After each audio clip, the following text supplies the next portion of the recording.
Listen to the conversation and answer questions 1 to 6. Good morning, Country Comfort Albury. Oh, hi. I'd like some information, please. I'd like to find a double room to stay for the weekend. What kind of rooms do you have? Well, we provide a variety range of accommodation depending upon your likes. The guest house room costs $45 per night. It provides air conditioning and shower, and a waterfront room costs $80 per night. It has got its own balcony overlooking the foreshore of the lake. And we've got a kid. How do you charge for children?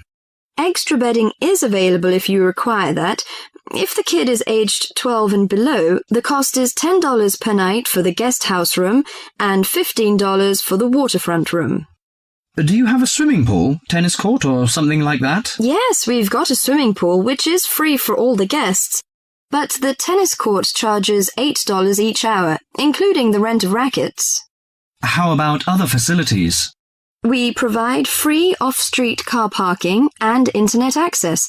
We also installed in-house movies, but that costs $4 per hour. Oh, we don't think we need that. Because of the kid, you know. We don't want him to see movies on the weekend. Well, we also offer ironing equipment in the room. That's useful, I think.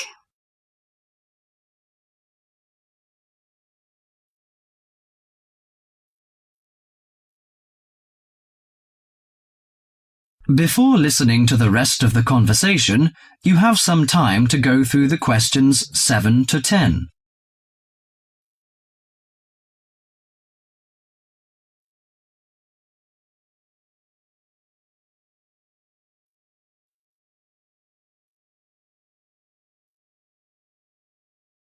Now listen to the last part of the conversation and answer questions 7 to 10. Great! Could you tell me the address? How do we get there? Yes, it's Country Comfort Albury, Albury, at 648 Dean Street, New South Wales. 648 Dean Street, Dean, is that right? Yes. Well, I wonder what activities are available there in this season. You know, we want to have an indulgent weekend in the boring winter. Oh, you'll not get bored here. You know, Albury is the perfect base for alpine skiing. Besides that, winter's frosty alpine air encourages walks through mist-laden valleys. You can walk alongside rushing streams and waterfalls. After returning to the warm and comfortable lounge, you can sit by the open fire. I think this is the ideal time of year to nourish your body at the Salus Spa. The idea of skiing doesn't appeal to me very much, but it sounds good to have a relaxing walk through the valleys. Maybe after that, I'll have a massage and some soaking in the spa. And you know, this hotel is perfectly located in a quiet position off the main highway in central Albury. It's within walking distance of licensed clubs, restaurants, shops, and the central business district. It's known for its excellent cuisine and warm Australian hospitality. Good. It's a good idea to taste the tasty dishes in one of the restaurants. My wife may be interested in shopping. She's always keen on that. I think I'll contact you later. Thank you very much. That is the end of part 1. You now have half a minute to check your answers.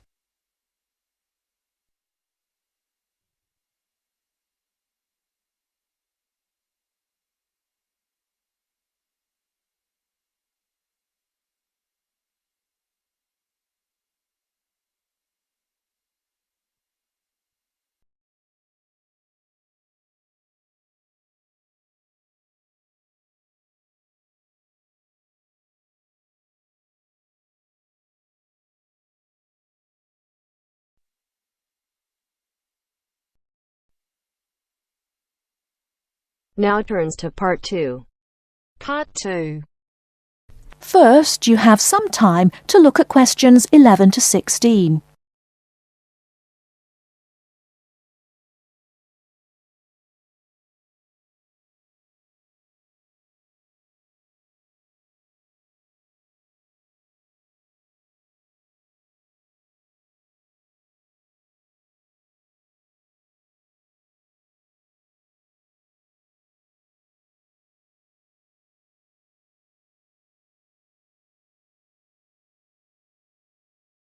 Now, listen carefully and answer questions 11 to 16. Hello, welcome to the university. Let me introduce myself.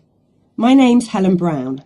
I'm the International Office Administrator, and I'm responsible for looking after students here on scholarships, in particular Chevening scholars. Perhaps you could introduce yourselves to me.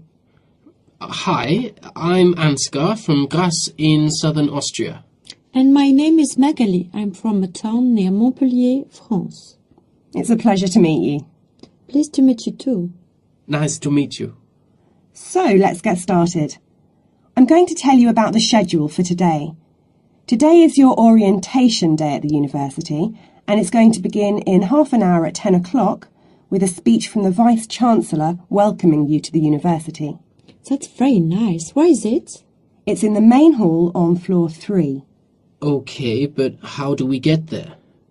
From here, the International Office, go down the corridor, past the lecture theatre and student common room. Then you'll be at the main entrance and you'll see the lift to your left. Take the lift to floor 3 and the main hall entrance is after the buffet. Okay, floor 3 after the buffet. I can always find my way to food, so we'll be able to find the main hall, no problem. So after the Vice-Chancellor greets the new students, then 30 minutes later the Mayor will welcome you to the city. Together it should be about an hour, so it's not too much of a drag. And what happens then? After that you'll have a meeting with a representative of the British Council, and she will brief you on life in Britain and what your sponsor expects, and of course doesn't expect from you. It will be nice to meet them. Is that in the main hall too? No, but it is on floor 3 again. With your back to the main hall, go down the corridor past the labs. Sorry? The laboratories, on your right, and the computer cluster rooms on your left, and at the end of the corridor are seminar rooms 1 and 2. Your meeting is in seminar room 2. Did you mention what time that is? No, I didn't. It's at 11:15 and it should last about half an hour. You'll meet her a number of times during your studies, so it's important to go to that meeting. Okay, I'll make sure Magali is on time. Ansgar, I'm always on time. Very well. Now for the final part of the morning and lunch, you'll be with your department. We're both doing biomedicine. Oh, that's interesting. But we're not sure how to get to our department. Well, you don't need to go very far from seminar room 2. The laboratories and seminar rooms all belong to your department. So basically, you need to turn left out of seminar room 2 and go past the next 2 teaching rooms. Your departmental office is on the left. Will someone be there to meet us? Oh, but of course. At 12 o'clock, the course administrator will meet you at the departmental office and introduce you to members of staff and the head of department, Professor Heanue. Heanue? How do you spell that? Heanue. He will tell you about the department and your course, the coursework and academic life in Britain. Have you both got reading lists? Yes, I have. I'm afraid I haven't. You can get one at that meeting. Then finally, as it's your first day, you'll have lunch with the department staff in the refectory from 1 to 2. Oh, that's really nice. Great. There's just one more thing. In the afternoon, you have the chance to meet other international students in the main hall again. And you can ask them about their time at the university. That's from 2:30 onwards. I'm looking forward to that.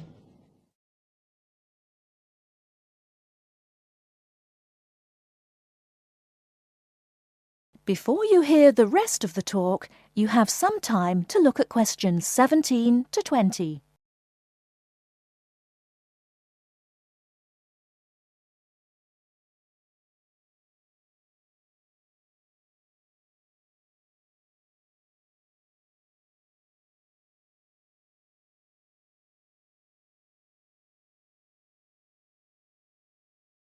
Now listen and answer questions 17 to 20.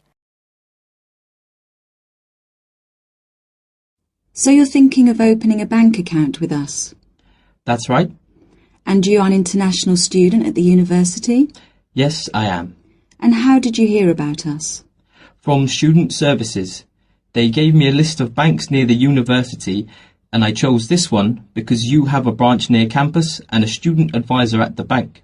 Yes, I'm part of the student advice team. There are 3 of us here. Right, now I'll go over the services we offer to international students, and then we can go through a few details before we set up your account. Okay. We can offer you a current or cheque account and a savings account. Do you pay interest on the current account? We do, but not very much, about 1.5%. You get a much better interest rate on the savings account, around 4%. We also give you a free overdraft facility. I'm sorry? If you run out of money, we allow you to spend more money than you have in your account. That's the overdraft. But you can only take out up to £100. If you need more than £100, then you must tell us before you take any more money out. I see. Now, once your current account is open, then you can set up direct debits for any regular payments you need to make. Could you tell me how that works? Well, for instance, let's take your mobile phone. You have to pay a certain amount every month for it. Yes. So you can tell us to pay that amount each month and we'll do it automatically for you. I see. As soon as your account is open, we will send you a debit card, which you must sign immediately and keep in a safe place. Then a day or 2 later, we'll send you a personal identification number. A PIN number? Yes, and you must keep the number secret. You can change it if you like when you use it for the first time, but if you change it, you must remember the number. If you forget or lose the number, then we have to send you out a new card and a number for security reasons. Okay. The next thing you could do is open a savings account. If you know you have to save a certain amount of money to pay your accommodation or course fees, we can open a savings account for you to put aside some money each week or month. How can I do that? You can manage your accounts in one of 4 ways. You can come into the bank here on the university campus and tell us what you would like to do, or you can call us on 08457 004 004 and instruct us what to do over the phone. That's 24 hours a day, 7 days a week. Alternatively, you can manage your account over the internet. I see. You have to go online and register at our website at www.hsbc.co.uk/online-banking before you can use the service. Finally, if you have a digital TV, you can use TV banking by pressing interactive on your digital TV remote control. Oh, really? I don't have a digital TV, unfortunately, but I can do the first 3 things. Now, do you have any insurance? What's that? For example, if you lose something or one of your possessions is stolen, we will cover the cost of it. How much does that cost? It's £24 a year, so it really is worth thinking about. I don't need to think about that. I'll take out insurance. I'll arrange that for you as soon as your account is open. Now, would you like to go ahead and open an account with us? That is the end of part 2. You now have half a minute to check your answers.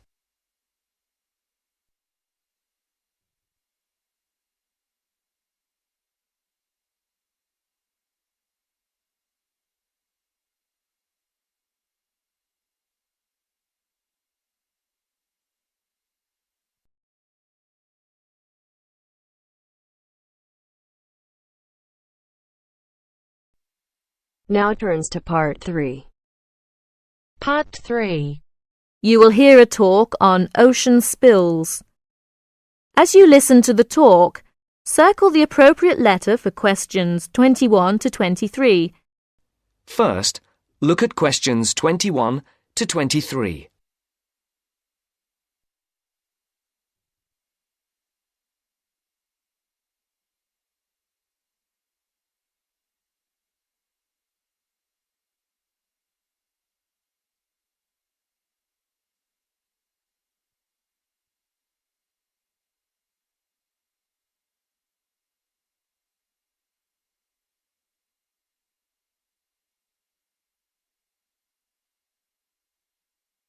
As you listen, answer the questions.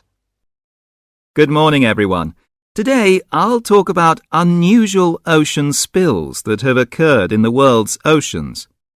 In November of 1992, people at beaches in Canada and Alaska noticed something strange. Blue turtles, red beavers, green frogs, and yellow ducks came bobbing toward them. They soon found out where the strange creatures were coming from. A ship from Hong Kong was on its way to Tacoma, Washington, when it was hit by a severe storm in the middle of the Pacific Ocean. During the storm, huge waves washed 12 containers overboard. Inside the containers were 29,000 plastic bath toys. One of the containers opened, and thousands of plastic bath toys spilled out and began to float across the Pacific Ocean. 10 months later, the first yellow ducks arrived on the North American shore. Beachcombers along the shore began to find the toys and reported them to local newspapers. But the people who were most excited by the plastic toys were the oceanographers. It gave them an opportunity to study ocean currents and winds. Before the conversation continues, look at questions 24 to 30.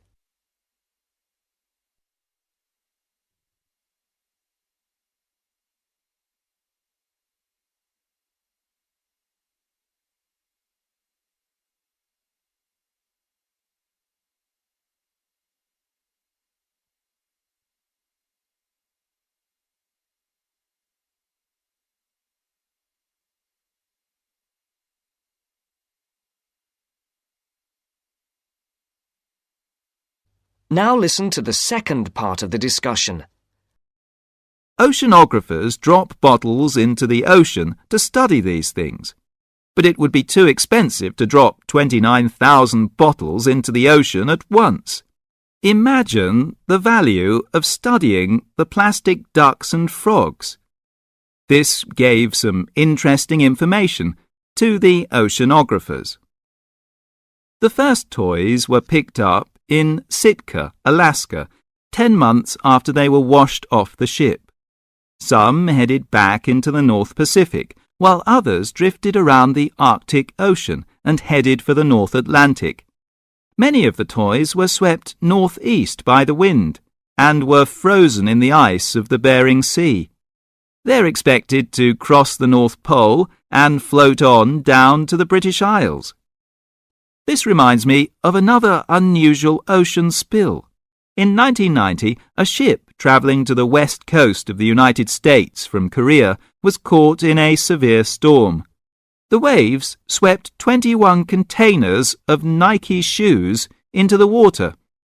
Scientists estimate that about 80,000 running, jogging and hiking shoes, 40,000 pairs of shoes, to you and me, hit the water at once. The shoes were for men, women and children. About 6 months later, people at beaches from Oregon to British Columbia began to find running shoes washed ashore. By the end of the year, Washington newspapers reported people finding hundreds of shoes. In Seattle, thousands of shoes floated to shore. Since the shoes were not attached, they arrived one at a time. The shoes were dirty, but after they were washed, they were still in good condition. People set up exchanges to find matches for their shoes. Oceanographers studied the information to learn more about the ocean. Some Nike shoes reached Hawaii. Others went to the Philippines and Japan. According to the scientists, some of the shoes are on a trip around the world and should end up back in Washington and Oregon. Can you believe it? Many pairs of running shoes, as well as plastic ducks and frogs, are still on their ocean journey. So if you go to a beach anywhere in the world, don't be surprised if you see a green plastic frog or a woman's size 7 jogging shoe bobbing toward you. So keep your eyes out so you may find free bath toys and even a new pair of shoes. Thank you for attending my lecture. That is the end of part 3. You now have half a minute to check your answers.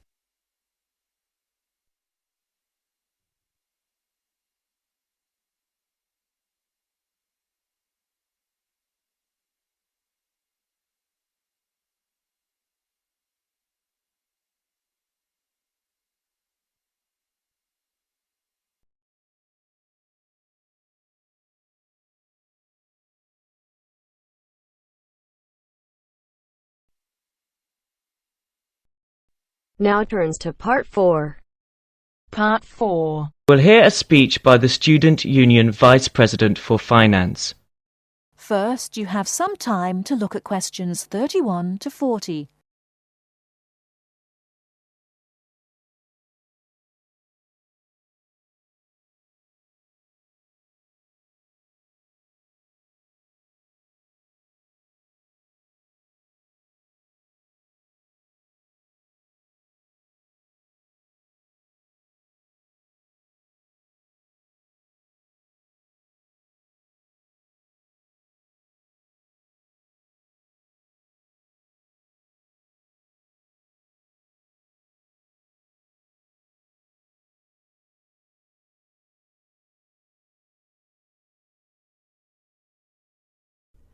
Now listen carefully and answer questions 31 to 40.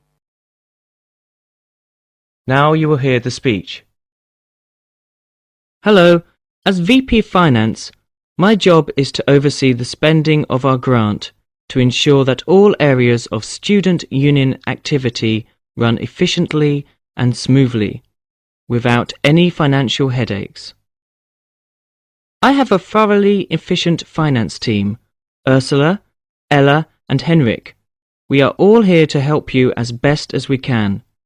Remember that even though I administer the union's finances, it is ultimately you who has the final say in expenditure policy, either directly, through the democratic process of the general meetings, or by voicing your opinions through the Executive Finance Committee. I would like to take this opportunity to thank last year's VP Finance, Martin Curry, for his excellent work in improving the financial running of the union to what it is today. Finally, remember to enjoy yourself and to use the union facilities and services to the full. And if you're still not satisfied, come and let us know why. Extra note, in order to maximise my time as VP Finance and to give a more efficient service to students, the Finance Office will only be open to students from 11 o'clock a.m. to 1 o'clock p.m. and 2 o'clock p.m. to 3 o'clock p.m. The Cashier's Office will be open from 12 o'clock noon to 2 o'clock p.m. daily.